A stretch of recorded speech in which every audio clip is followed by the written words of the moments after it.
ไหวยามพบอายนี้คนบ่เคยมีหักถูกใจถามทักเป็นปีที่อายทำกับใจนี้บ่ฮู้คือหักหรือบ่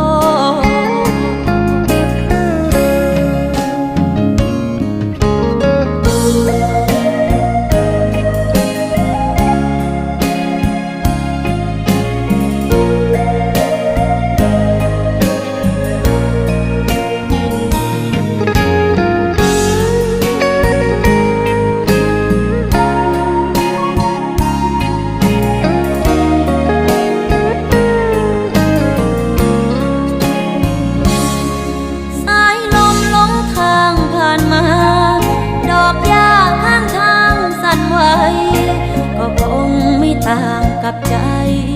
หวั่นไหวยามพบอายนี้คนบ่เคยมีหักถูกใจถามทักเป็นปี